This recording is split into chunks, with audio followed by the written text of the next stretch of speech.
Welcome to this week's podcast episode. I'm Holly. I'm Isobel. This is Slow Love Unravelled.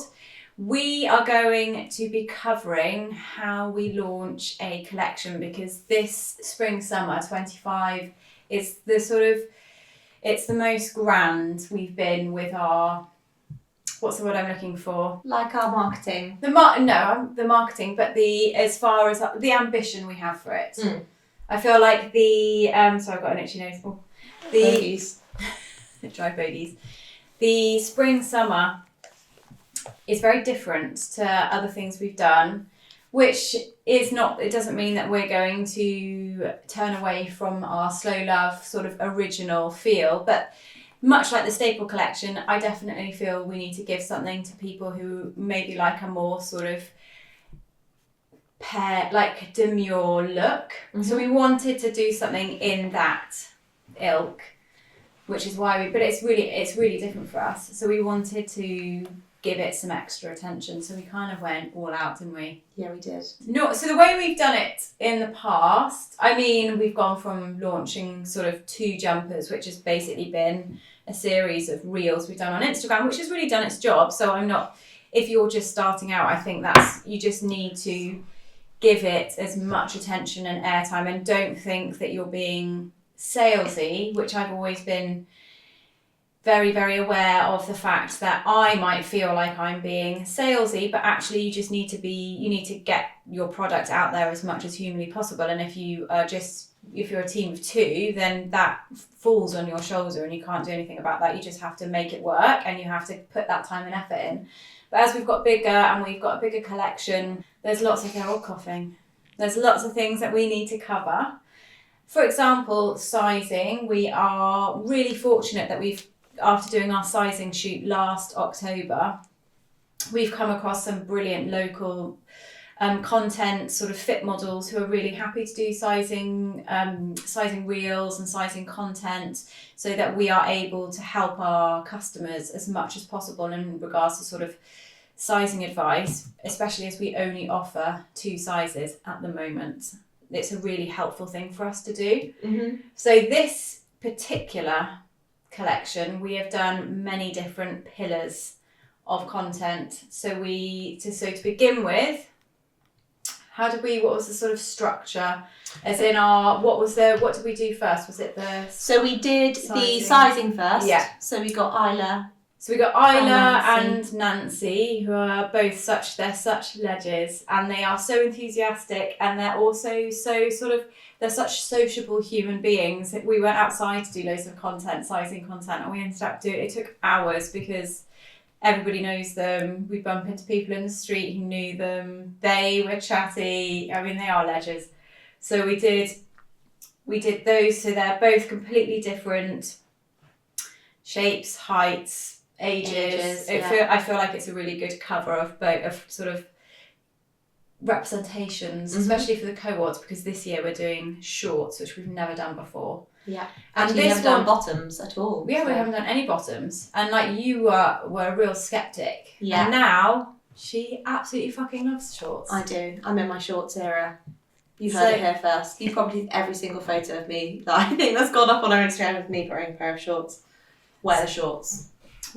So these are knitted shorts, are elasticated waist. So the idea is that they are very, very chic and comfy.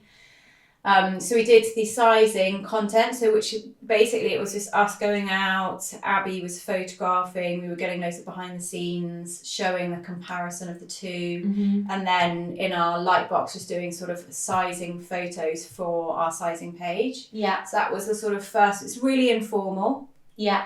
We've not really even shown that much of it yet, have we? It's also doing the videos and the behind the scenes on the sizing models is such a great way of showing the product kind of in real life from all different angles. Yeah. The way it moves, the way it falls on the body, it's so helpful, I think, being able to see that kind of in action. Also, I think if you're investing in a piece of like anything, any kind of clothing, it's quite hard sometimes to trust the colour. Yeah. Whereas I think when you do loads of content, just like without filters, sort of real life content, it's a really good way to get a sort of more realistic true representation of the colour. That was what I was trying to say. I've got your back.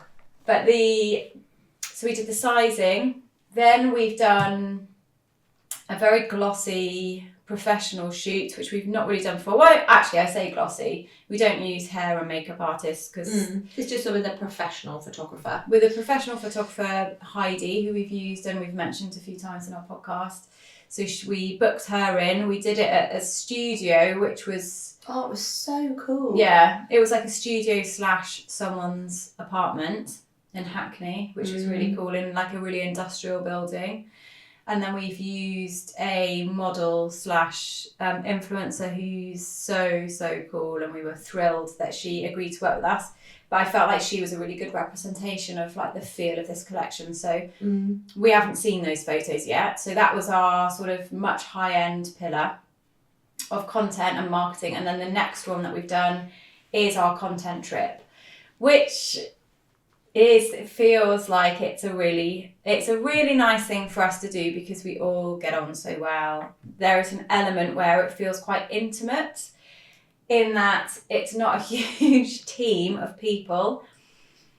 It's showing us behind the scenes, doing styling, doing lives, wearing the new collection. Everybody wears things in really different ways. Everybody styles things in different ways. And we chose to go to Parma for this collection, and I think it was actually the most perfect set. I mean, the hotel, obviously, if you haven't seen it, you need to look on our Instagram. Good Lord. It was like being... It was amazing. It was like we died and gone to heaven. Yeah, I mean... I can't describe it. It's so good. Everything so about good. It was just like heaven on all the senses. The smells, the sounds, everything was just so beautiful. The people that worked there, it was like being in a magazine. It was like being inside a magazine photo shoot. It was amazing. So good.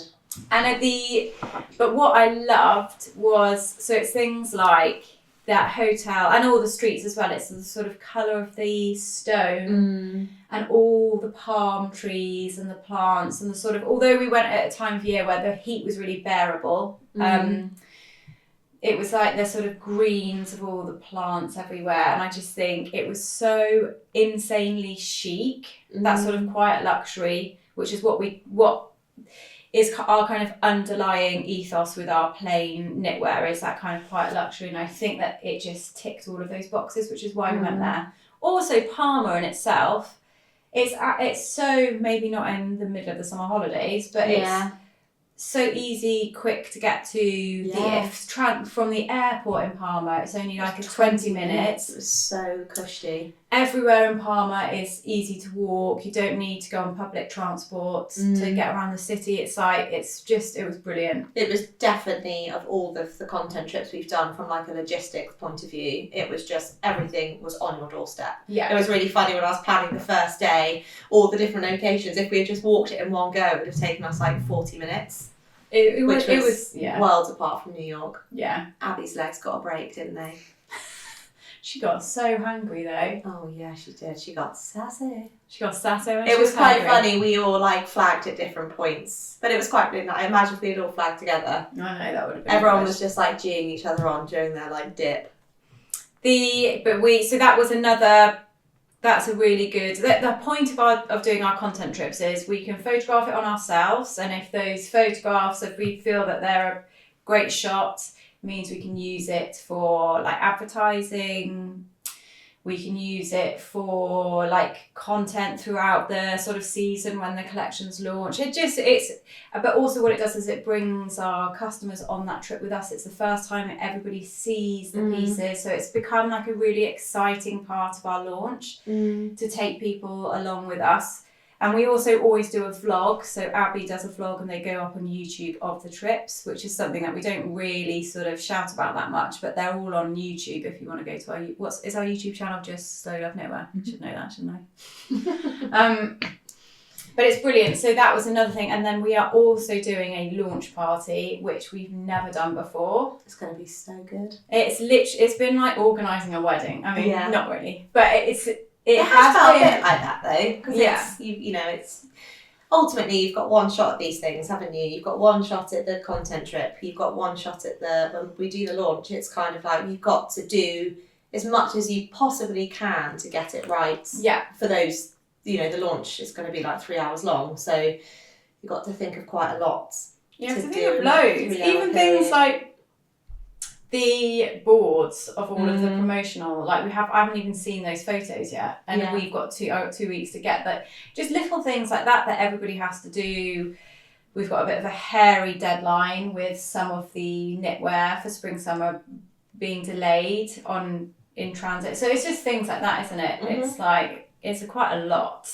I always think that these moments when we're like planning stuff like this, or if there is a hiccup, it always brings us back to how small but mighty the Slow Love team is. Like we don't have we don't have a massive marketing department that are doing all of this behind the scenes. It is all hands on deck. I think that lots of companies, once they get to a certain point as well, probably do have outsource agencies and all of that. We kind of don't want to do that though, do we? No, I mean Abby technically is her own agency, but yeah. Well, she's part of the furniture now, aren't you, Abby?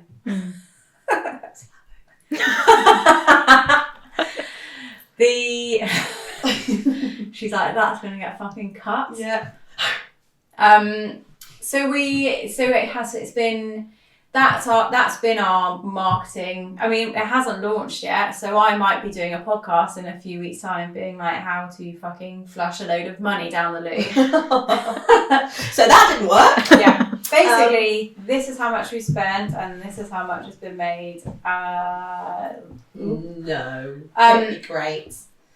I think what's lovely, actually, another amazing thing about the content trips is we wear it so much in those few days, so the wear, like, it's so intensely worn.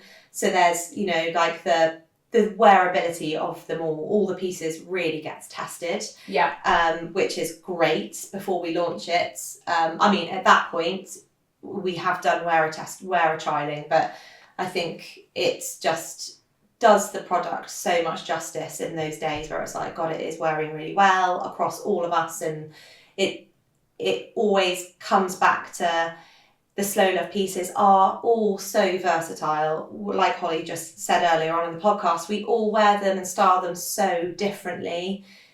Proving the versatility of them is just, it's so rewarding. That job is just so well ticked off. Yeah, it's really nice to see. Dare we say so ourselves? Listen to us, we're like, we make them look so good. Well, great. Like even Grace messaged, because I put a photo up of me with my Young Hearts necklace and then the buttermilk version of this yesterday.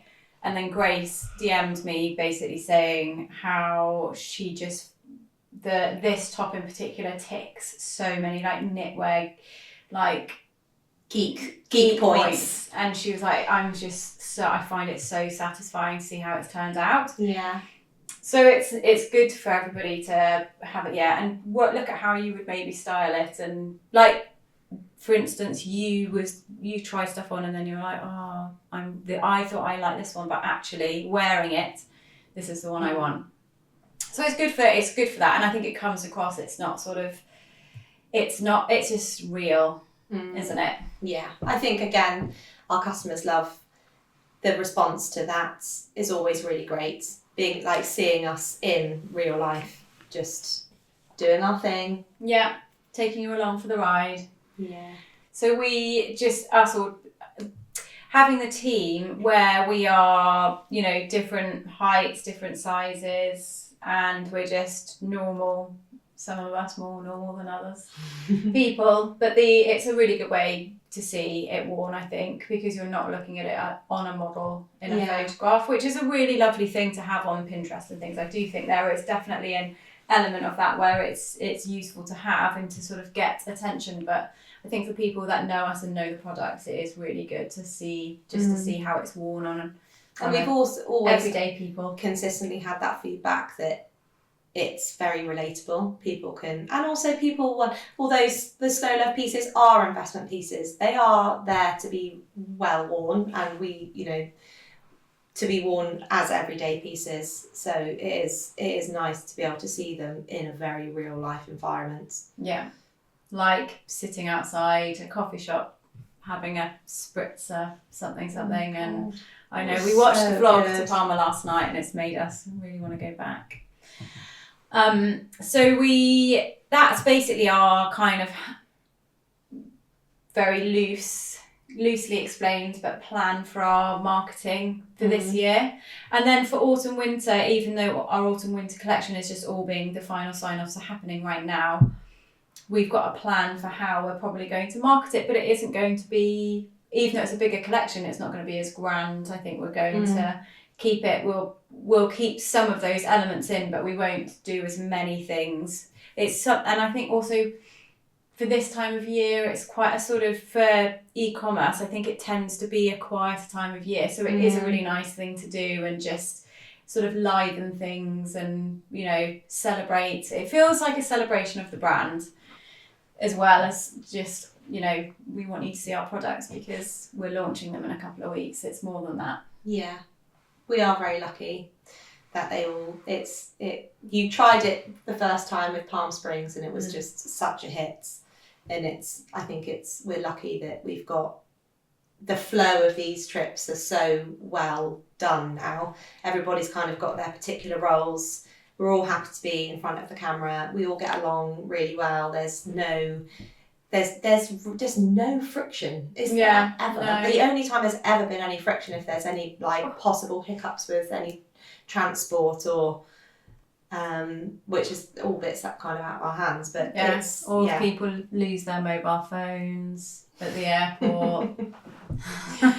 Abby has 2 phones because she bougie.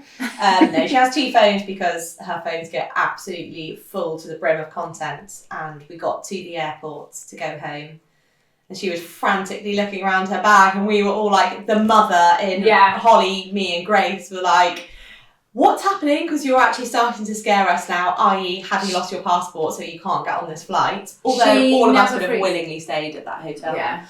Abby doesn't normally freak out, so I think it was, and she wasn't saying what was wrong, but the look on her face, all of us went to worst. What's the worst possible thing that could happen right now? She doesn't have her passport.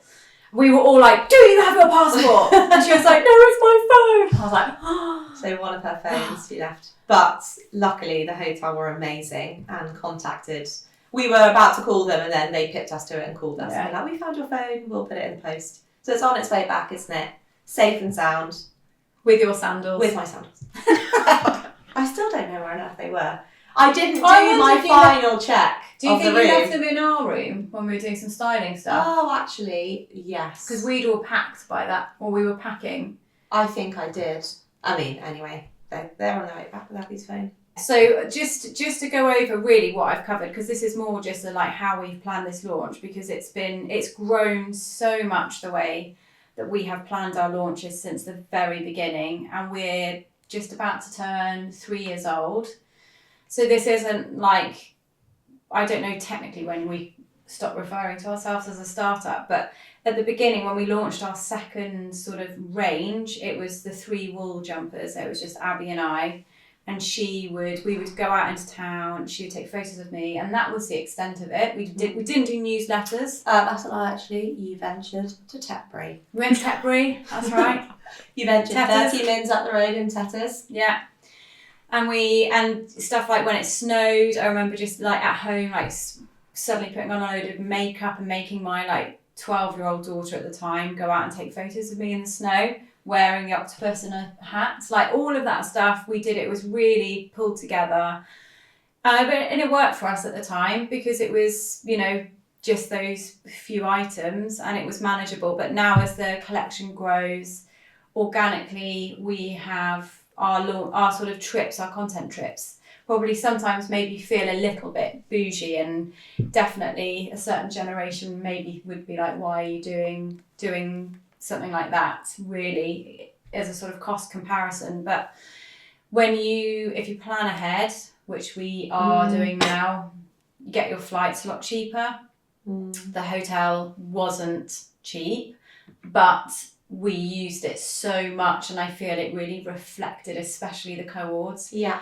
it was like a reflection of that. And that even the hotel for those few days in comparison to a studio shoot, or even just like hiring a professional influencer, for example, it would still cost more, you know, for if you wanted that amount of content from a professional model or I mean, the cost is astronomically more than and the cost bank. Of so there's sort of the bank of content we have now that Abby has will last for the rest of the summer, and we want to show that knitwear can be worn, you know, 100% cotton knitwear. Of course it can be worn in the summer, but we need to represent that somewhere other than Cirencester. Yeah.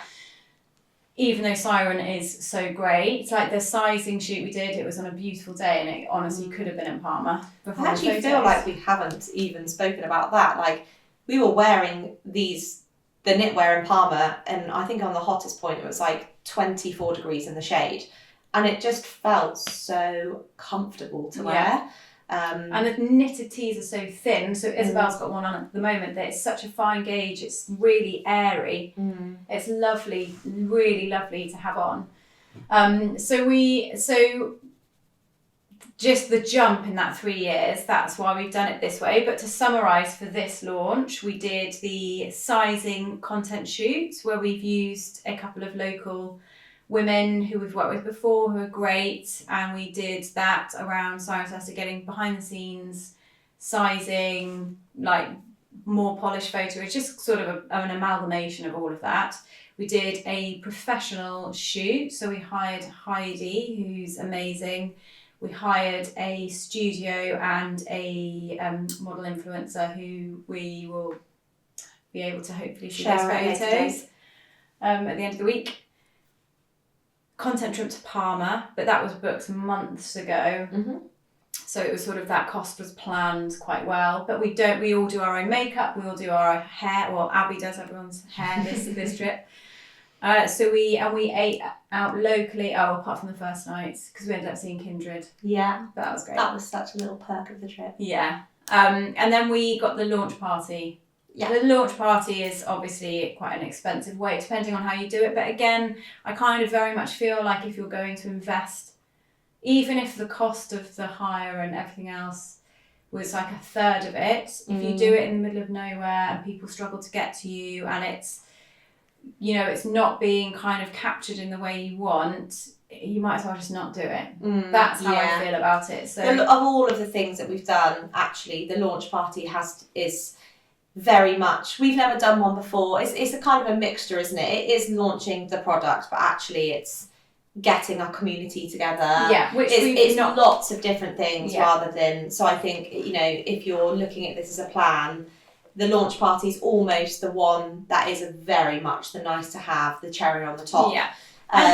It's something that we want to, where we've done sort of kind of, no, not parties, but we do sort of you know, host local, like a Christmas-y. Local sort of pop-up Christmas. Like we did one at Christmas, we did one in September the year before, where we sort of get drinks in, and at Christmas we had mince pies and fizz, and you can buy the items, you can meet us, we can chat. It's a really nice thing to do that, always really busy, but we do it in Cirencester because it's convenient and we can rent the space below our office. But this is a really nice opportunity to do with. We wanted to do it last year, didn't we? And actually when everything aligned, it just didn't feel right. It was bending us way too out of shape in all areas, and it just, we parked it, and like it's kind of all fallen onto now and in time with the spring summer collection, so it will be it'll be good. I don't think, how many spaces have we got left? 8 spaces left? 10, yeah, 8 to 10. So if you're thinking this about podcast will be, actually no, this will be released, won't it, before of course it will, because we're talking about it. I have a question for you. Oh yeah. Go on then, mate. Off piste. Producer Abby's going off piste. Yeah, sorry, I just thought this came into my head and I thought I'm going to ask you. Okay. If you're a small business listening to this, out of all of the things we've done for this launch, this is a good question, Abby. What would you do which is like most cost effective for a launch? If they were launching their first collection or a collection down the line, they don't have a massive budget, out of all the things we've done, what would you do? I think that my answer would be showing it on the sizing models. Yeah, that will be the most cost effective. Yeah, cost 100%. effective, and you get the most. Your customers will see it in a much bigger variety of ways. I think you're answering lots of questions, and it doesn't. Well, we're lucky that our local ladies are happy to kind of jump in, and actually the organising of those is really simple because they're kind of on our doorstep. But I think if I was to start again and I was looking at this launch, then I definitely would do the site. Like we pay our fit models. There's still like a outlay of cost, and it's obviously all of the team's time, but it's something that I could have done just you and I with them. You know, we could have done that, and it definitely it sort of delivers on all points, especially as we are e-commerce. But the reason with the content trips as well, so Palm Springs felt like it was a really extravagant thing for us to do, but we were looking to really break into the sort of Coachella festival time of year, and we were selling a lot to America. This was before of the Trump tariffs situation, so it was a real investment, and we had done a lot of research. I was in touch with a friend of mine, Saf, who was in LA at the time, working in LA, and she works in marketing, and she had approached some influencers for me, like American influencers, and we'd started to look at costs, and the cost of sort of one reel basically was the entire cost. So one sort of an American influencer, the cost of her doing one reel at Coachella for us with the spaced out jumper, that cost and her ticket to Coachella was basically more than flying me, Grace and Adam, renting the car, hiring the house in Palm Springs and doing that shoot over the 3-4 days we were there, which is bonkers. And then we also, because we went there and we had this house and it was such an amazing place, we also had the time, so we took the staple collection in the pastel colours, which we weren't planning to photograph, but we used that time efficiently. So we did all the pastel colours and did a really great shoot just in the cul-de-sac that we were living in, which was it almost felt like a film set. So the film Don't Worry Darling, or whatever it is with Harry Styles and Florence Pugh, was literally filmed there because it looks like a film set. It's so amazing. So we did those, we photographed that there, and then the spaced out, we did at Joshua Tree, and it was exactly what I wanted. And the cost was literally the car. We only had to fill up the car once with gas. And for the whole time we were there, we ate out twice, I think, and then just hung out at the pool that was with the rented house, and that was the entire cost of it. Flights, rent the house, rent the car.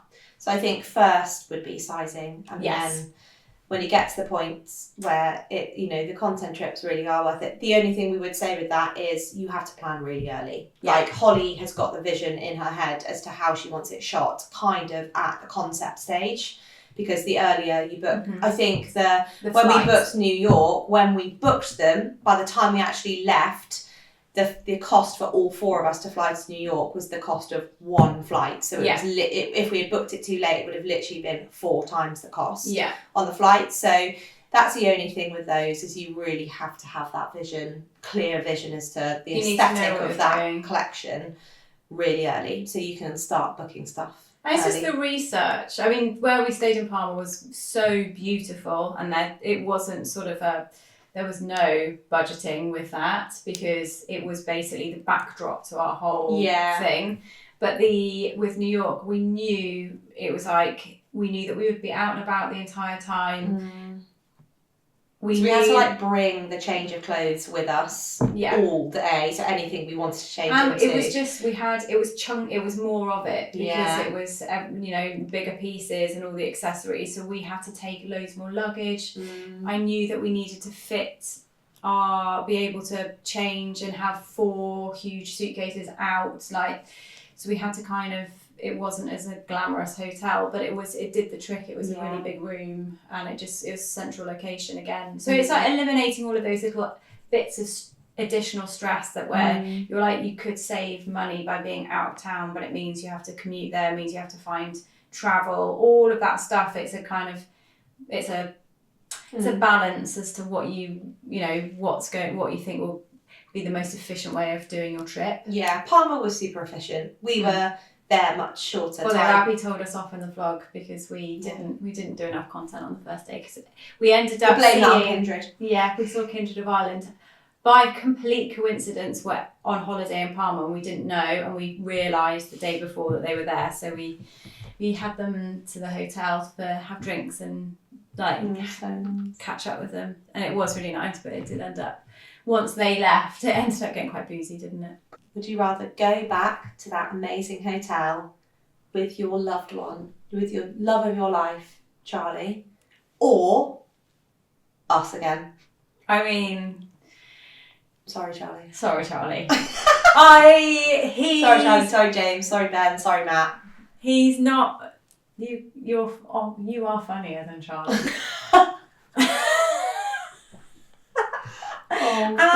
The hotel was filled with such fit guys. It's like, sorry, Charlie. And fit women. Yeah. I'd be like, close your eyes, James. Don't look anywhere. Look down at your feet. I'm joking. I wouldn't. But yeah, that's the right answer. I thought it was incredibly selfish of Holly to only book us into that hotel for 2 nights. I wish that I booked another night there. So did we. It was amazing. We genuinely, all of us were like eking out the door, like not wanting to leave. I know. It was actually quite emotional. If we had stayed another night, what would you have wanted to do? Obviously, the whole time we'd be filming content before Abby tells me off. I don't know. I think we did cover quite a lot of the area, but I think there were definitely some bits that we didn't see as much of. I think what was really nice is we actually covered all of the best. I think the bits that we didn't cover were the really touristy bits, like the main streets. Which actually we wouldn't. You can't really take a photograph, can you? Because there are people everywhere next to you, and you can't. I don't know. I just think what we were doing was just so nice. Just having an extra day there would have been good to have done the boat. Yeah, and to go to a nice beach. A really nice beach. Yeah, we didn't do nice. Where we were staying. The beach closest to where we were wasn't the nicest beach, that we could have gone to. It was a harbour, wasn't it? Yeah, it was more of that kind of harbour marina vibe, whereas actually the beaches further up the coastline are amazing, and they're actually not too far away. So it would have been it was a car journey away. So either hiring a car or getting an Uber or whatever. But yeah, it would have been cool to go to a beach or a beach club. Next time, Mummy. Next time. Thank you for listening. Thank you for listening.